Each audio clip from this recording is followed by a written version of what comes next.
Muito bom dia, agora 8 horas mais 4 minutos, 8h04 da manhã desta terça-feira, hoje 14 de junho de 2016, estamos chegando à metade do mês de junho e costumam dizer, né, que depois das férias de metade do ano, o ano passa ainda mais rápido, então mais ou menos estamos aí chegando na metade de 2016. Para o Colégio Teutônia, cursos técnicos noturnos, seu conhecimento fará diferença. Colégio Teutônia 37624040 e carnes temperadas Dália, fáceis, rápidas e muito saborosas. Dália Alimentos, o melhor pedaço do seu dia. Hoje pela manhã recebemos a visita, eu particularmente fico muito contente porque fui meu colega de seminário, um dos que rendeu frutos, né, que se tornou padre, obviamente, Padre Eduardo. Tudo bem, padre? Seja bem-vindo. Bom dia, Vini, bom dia a você que está ouvindo pela Tirol, bom dia a você que está acompanhando o primeiro jornal. É uma alegria muito grande, uma satisfação, né, Vini, amigo de longa data. Todos deram frutos, alguns ficaram padres, né? Bem destacado.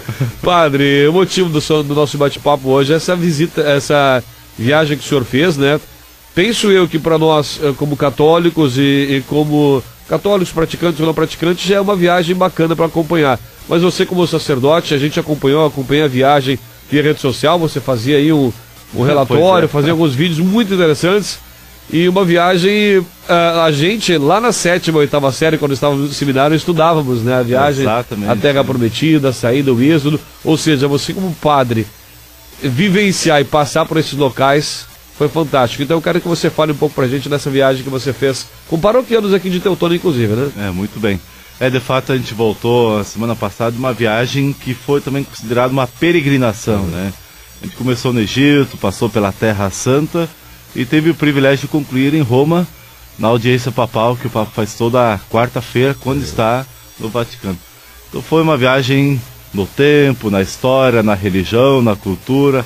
Foi um mergulho fantástico na nossa antiguidade e na nossa atualidade também, pegando o elemento de Roma. Sabe que quem estuda história, né? Eu sou apaixonado por história, tenho certeza que quem está nos ouvindo, algumas pessoas também são.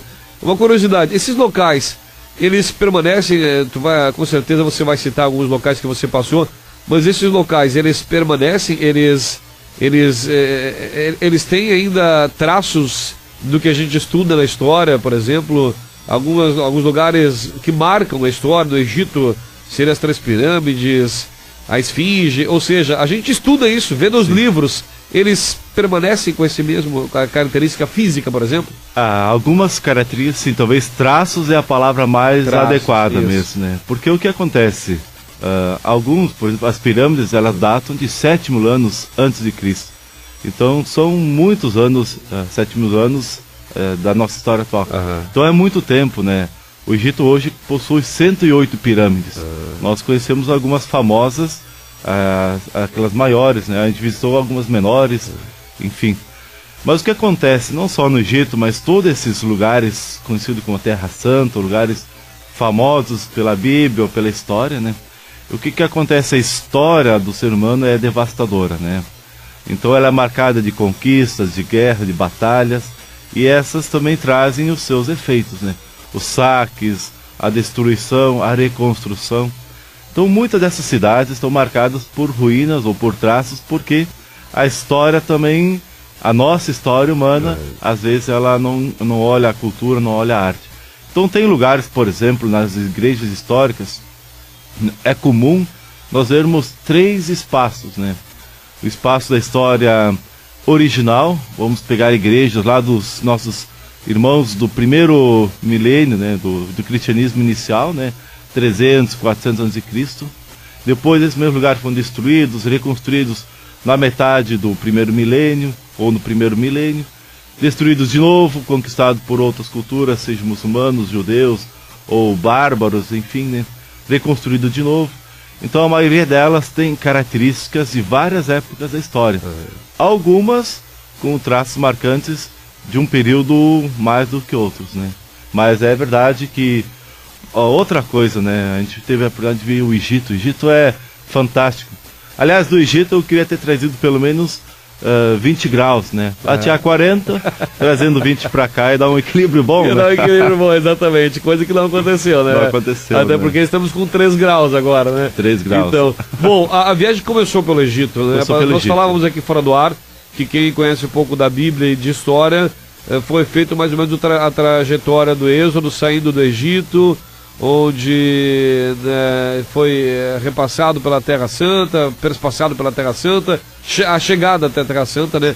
Aquela passagem pelo Mar Vermelho, toda aquela história bíblica, né? Tentamos atravessar o Mar Vermelho, mas ele não abriu, não né? Abriu, Chama Moisés de novo. Não teve, chamar Moisés de novo, exatamente. Toda essa parte histórica, né? Exato. Isso é um roteiro que vocês escolheram, padre?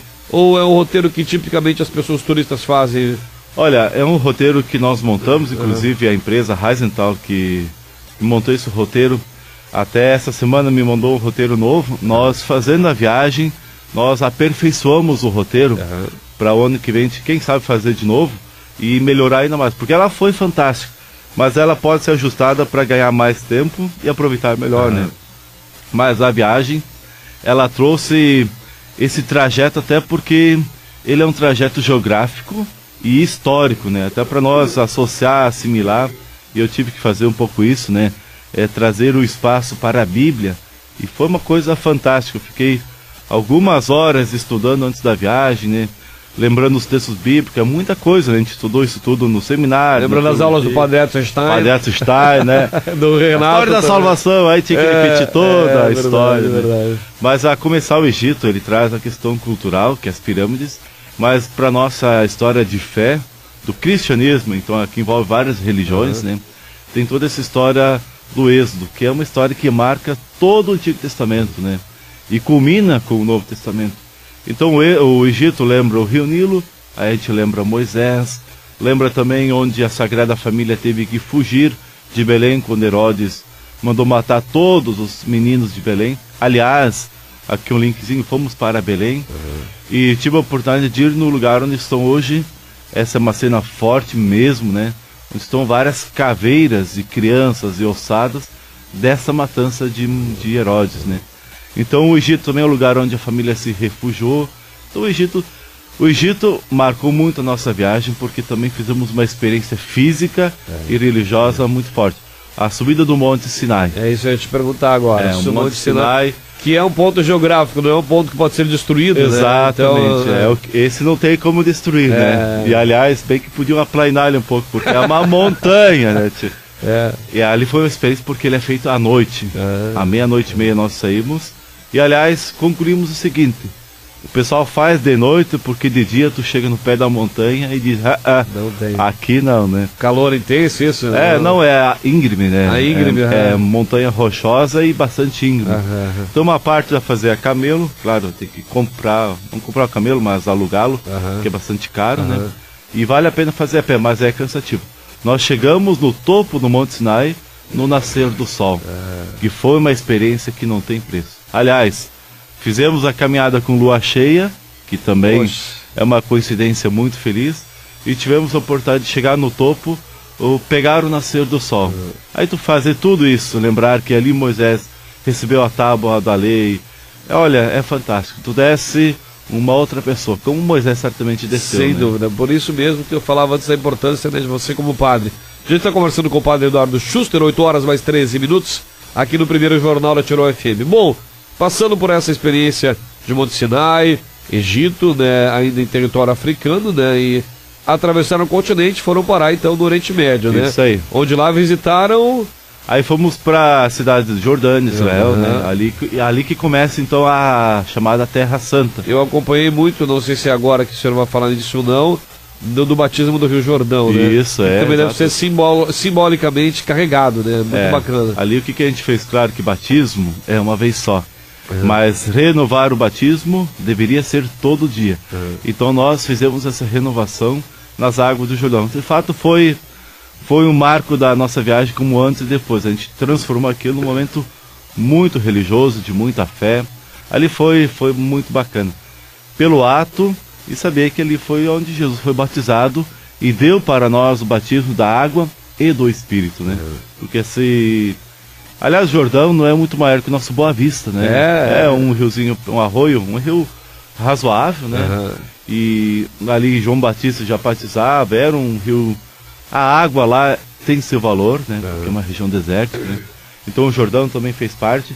E fez parte de vários lugares que, para mim, pessoalmente como padre, falo muito, porque todo fim de semana, na pregação, na leitura bíblica, durante as leituras semanais, nós temos a Bíblia, a história de Jesus, numa referência geográfica, né?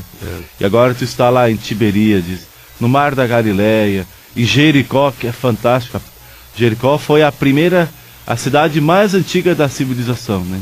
Então, uma cidade muito antiga, onde Jesus entrou para chegar em Jerusalém. Foi lá que aconteceu aquele episódio de Zaqueu, que é bacana, né?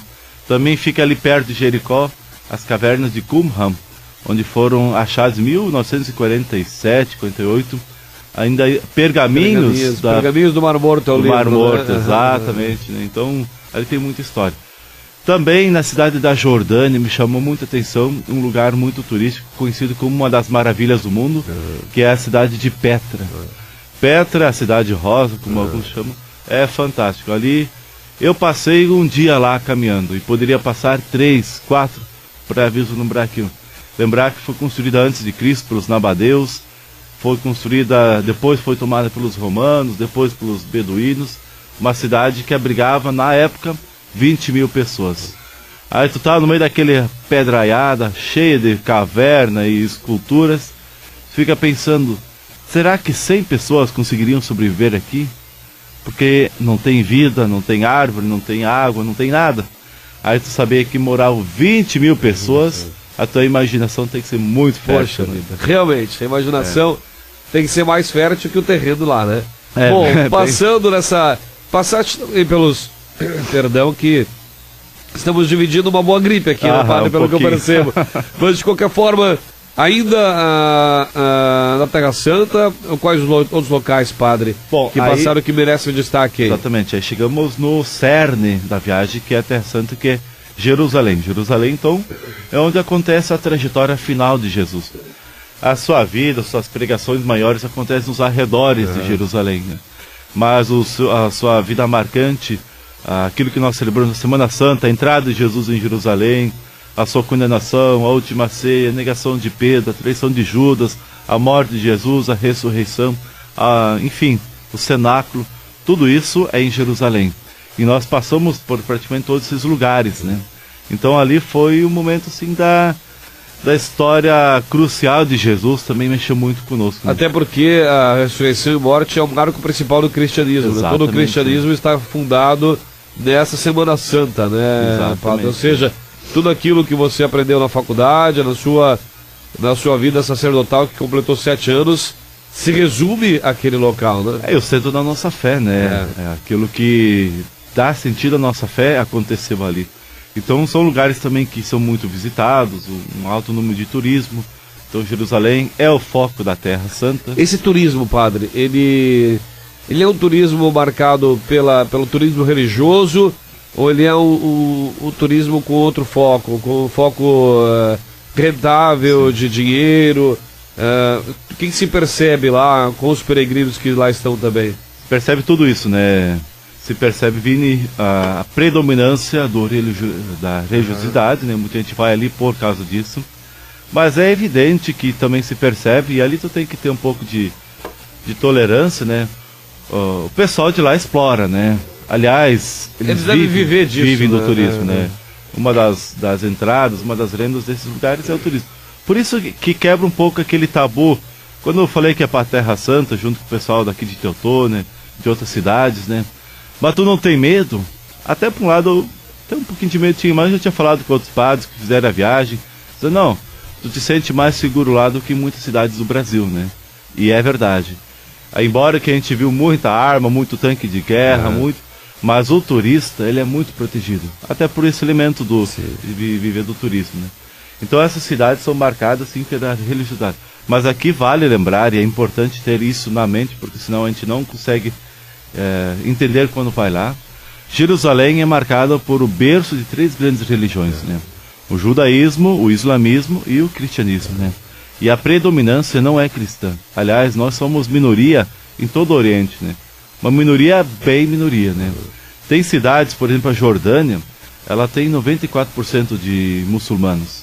E outras cidades também. Jerusalém, a predominância é judeus, né? E embora, não sei se a palavra seja pacifismo, mas se consegue, porque a gente sabe que Obviamente que a religião islâmica, a gente tem que separar muito bem do que acontece e é atribuído às vezes erroneamente para a religião, né? Mas é possível ver um aspecto religioso da religião islâmica também no Oriente Médio? Porque querendo ou não querendo, aqui para o Ocidente a gente recebe o islamismo, é a religião fundamentalista de grupos que fazem que a gente acompanha. Mas nesse território, 94%. 94%. Há uma convivência pacífica entre cristãos e islâmicos? Eu acho que na maioria das vezes sim, mas existe, porque a gente ia conversando com os guias, as pessoas, existe um pouco aquele preconceito, aquela discriminação, ela existe. Para quem vive lá, por exemplo, Belém. A gente foi para Belém porque lá a gente visitou a Igreja da Natividade, outros lugares onde Jesus nasceu, lugares... Então um guia lá é um desabafo até meio particular, porque lá para Santos só estava enxergando as coisas, eu conversei bastante porque ele era um guri novo, muito religioso, cristão, né? E ele foi na dificuldade de ser cristão, onde eles são menos de 1%. Né? Isso aí, essa era a minha pergunta. Então é complicado para quem vive lá, e às vezes isso é camuflado de certa maneira, né? Mas existe, né? Por outro lado, aquele conflito aberto, ele não é tão... Eu acho que ele faz parte em alguns momentos, mas na predominância há uma certa harmonia, há certo... Até porque eu acredito que os muçulmanos também sobrevivam nesse mercado, né? Aí que tá, onde nós estamos, Belém, então existe muito comércio de artigos religiosos, sobretudo de muçulmanos, né? Então o guia até comentou isso, né? Até a dificuldade deles como cristãos manterem o comércio, porque uma questão delicada, bem delicada. Mas a gente vê a predominância também nos costumes, né? Na Jordânia, tu vê as mulheres usando aquela roupa, né? A burca, né? Então eu até falava, as mulheres lá têm olhos lindos. Também era só o que se via, né? Às vezes as mãos até estavam com luvas, né? Então isso era bem marcante. Muitas mesquitas, que é o templo dos muçulmanos, muitas sinagogas também, mas a predominância é mesquita. É muita mesquita mesmo, né? E aí tem aquela história das 5 momentos de oração que eles fazem, aquela chamada. Voltados a Meca, exatamente. Né? Bom, padre, passando nessa parte histórica, foram para outro lugar carregado de história, que é a capital romana, que é a capital italiana, Roma, né? Onde lá visitaram o Vaticano, que também hoje é o centro administrativo da Igreja Católica, podemos chamar assim, padre, me corrija se eu estiver errado. Não, é por aí mesmo, né? A igreja hoje, a referência dela é o Vaticano, é o Roma, né? Que vamos dizer assim, é o nosso centro administrativo, enquanto religião. Todas as religiões têm uma certa referência geográfica central, e a nossa hoje é Roma. Já era outros lugares, a história talvez um dia seja outro lugar, né? Nunca se sabe do amanhã. Então, em Roma acontece toda a quarta-feira a audiência papal, onde o Papa, na Praça São Pedro, se dirige aos que vão lá visitar, os turistas, ao povo de Roma, né? E essa audiência acontece quando ele está lá. Nós já fizemos a viagem coincidir com essa audiência e rezamos por vários meses que ele estivesse lá e não numa viagem ao exterior, enfim. E tivemos a graça de encontrá-lo lá. Então a Praça São Pedro estava tomada de gente, fomos bem cedo para conseguir um lugar. Ficamos razoavelmente perto do Papa, né? E nessa audiência, o Papa faz sempre uma catequese. Ele lê um texto bíblico e a partir dali faz uma pregação. Desculpe. Na sequência, alguns cardeais fazem a mesma leitura do texto em vários idiomas. Eu agora não tenho certeza, mas eu quero arriscar em torno de 7, 8 idiomas diferentes, né? Porque os peregrinos são de várias etnias, né? E depois os cardeais também fazem um resumo do que o Papa falou. O Papa fala em italiano, né? Ele pode meio escolher a língua, né? Pode ser o latim, mas enfim, ele, por ser também dominar o italiano, ele fala italiano, né? E os cardeais fazem esse resumo. É um momento marcante da catequese, mas aquilo que acontece antes, né? Então a Praça São Pedro está tomada de gente, organizada em corredores, com segurança e tudo. E nos corredores estão quem? As pessoas de cadeira de rodas, de maca, crianças, pessoas com deficiência, com alguma limitação. E o Papa passa quase 1 hora entre os corredores, com seu Papa móvel, lá ele desce, ele abraça, ele beija, ele abençoa. Então isso ali também é uma catequese, porque mostra um homem com essa autoridade eclesiástica, com esse renome hoje, uma referência que todo mundo quer estar próximo. Ele se aproxima justamente de quem tem menos oportunidade de chegar, né, até ele. Então isso marcou muito a nossa viagem. Também esse testemunho, que não é novidade, o Papa, desde sua eleição, ele manifesta esse carinho, essa simpatia. Ele tem sido uma característica dele, né? Padre Eduardo, bom, a gente poderia passar um tempo aqui falando só sobre a história, né? Mas a pergunta, o que mais marcou nessa viagem, padre? Foram junto com paroquianos e outros da região também, outras cidades, foram, né? Foi um casal de Venâncio Soares, um casal de Pareci Novo, um casal de Boa Vista do Buricá. Também foi o dono da empresa, o seu Miguel Halpenthal, né? E ele também foi justamente para montar, reavaliar o roteiro que já lançou para o ano que vem. Uma outra viagem. Vamos de novo, bacana, se Deus quiser, né? Então o que marcou para mim, aí os casais aqui da cidade, né? Fomos entre 9 comigo aqui de Teutônia. Legal. Havia também alguns da igreja luterana, que fazem isso, porque esse é um caminho religioso, é um caminho também cristão, acima de tudo, né? Então ela diz. Aliás, muitos turistas de outras religiões também vão para lá, dentro da linha cristã, da igreja pentecostal. Muita gente do Brasil encontramos lá também. Mas o que me marcou mesmo, olha, até é difícil de dizer, mas religiosamente me marcou a subida do Monte Sinai, a renovação do batismo no Jordão, e me marcou muito também essa audiência papal. Tudo marcou, mas se é para dizer assim, olha, ali deu um up, né? Turisticamente falando, me marcou muito a cidade de Petra, e culturalmente me marcou o Egito. O Egito é uma bagunça, né? Rapidamente do Egito, o Egito é um país pobre, né? É um país que 94% do território é deserto, vive em 4%, 25% da população é miserável, né? É pobre. Então tudo isso é uma característica, né? Só que o Egito também ele é um tumulto, né? Por ser pobre, tudo. O Cairo, que é a capital, é uma bagunça. O trânsito é divertido para quem não mora lá. Às vezes a gente se queixa, ou seja, o que a gente se queixa do nosso trânsito aqui no Brasil. Não, eu nunca mais reclamo, né? Porque a gente pode ser atropelado, até o índice de acidentes lá é alto, né? E até apostei assim, olha, eu pago um chope para quem achar um carro que não foi batido, não está amassado e não está arranhado. E que o motorista não esteja pronto para apertar a buzina. Porque essa é a característica normal. Então, culturalmente, foi uma experiência assim que a presença dos indianos me chamou a atenção. Os indianos estão por toda parte. Então, chama atenção porque são povos que a gente não enxerga aqui na nossa região, ou muito pouco, né? Estão lá por toda a população grande, né? Sim. Mas me chamou a atenção também essa questão cultural. Então, assim, né, Vini, é difícil dizer foi isso, foi aquilo, porque tudo... E eu vivi a viagem, né? Eu fiz, quem acompanhou pelas redes sociais, eu fiz vários videozinhos, até brinquei. Isso aqui era para ganhar tempo, porque eu ia chegar em casa, minha mãe, meu pai, sabe? Como é que foi a viagem? Agora só tira as dúvidas maiores, porque eu repassei já a viagem antecipadamente. Sim, sem dúvida. Padre, obrigado pela sua participação aqui conosco. Leve um abraço ao Padre Yuri, agora com o mês de sacerdócio também, né? Leve o nosso abraço a ele, a todos os paroquianos, e até uma próxima oportunidade para que a gente possa bater um papo gostoso aqui, como foi esse dessa manhã de terça-feira.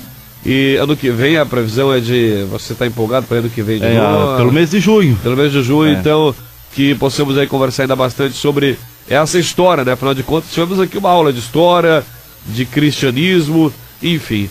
Grande abraço, Padre. Obrigado com a sua bênção. A gente termina o primeiro jornal de hoje. Obrigado, Vini. Obrigado você que nos ouve. Para mim é uma história que eu ainda não pousei, né? Estou viajando ainda. Mas é que também agrega muito valor até para o meu sacerdócio. Falar agora da palavra de Deus, talvez com um pouquinho mais de propriedade, um pouquinho mais de localização. Você que está nos ouvindo, um belo dia, uma boa terça-feira. Agora o solzinho já está aquecendo um pouquinho mais, né? Que Deus te abençoe, te dê muita paz, muito discernimento para ter um dia, uma semana abençoada. Que Deus de amor e bondade te abençoe, em nome do Pai, do Filho e do Espírito Santo. Forte abraço, um beijo no seu coração. Amém. Grande abraço, Padre Eduardo Schuster, esteve conosco. Lembrando que essa entrevista também estará disponível em nosso site para você que queira saber mais detalhes da viagem, pelo www.radiotirol.com.br. Valeu, gente. Primeiro jornal de hoje chega ao seu final. com apoio de Colégio Teutônia, cursos técnicos noturnos, e seu conhecimento fará a diferença. 3762-4040 e carnes temperadas Dália, fáceis, rápidas e muito saborosas. Dália Alimentos, o melhor pedaço do seu dia. Grande abraço, mais um destaque do esporte com o JD e na sequência é ele que assume a programação da Rádio Tirol. Aproveite seu dia, até mais.